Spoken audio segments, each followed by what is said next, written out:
New account's been created and we've been redirected straight to the create new uptime test form. Now there are two types of test setup here. You've got the full setup. This would include extended test types such as ping and TCP, as well as other customization options.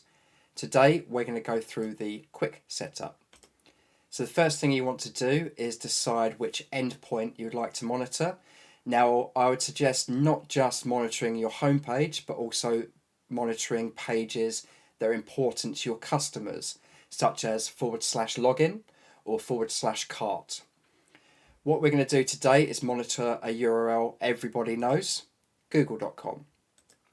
With the URL decided, we now want to name our test. I would suggest naming something you're going to remember later. This is exactly how it's going to show up in your dashboard. My new test.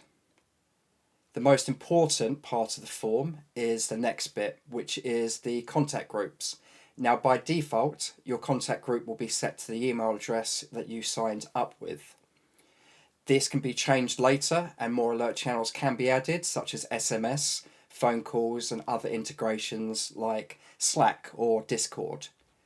Make sure you select your default contact group if you haven't already changed this. Next, we want to look at the check rate. Now, depending on how critical your web page is, depends on how quickly you should monitor. But as a general rule of thumb, I would choose 5 minutes. And that's it. Click create a test and you're all done.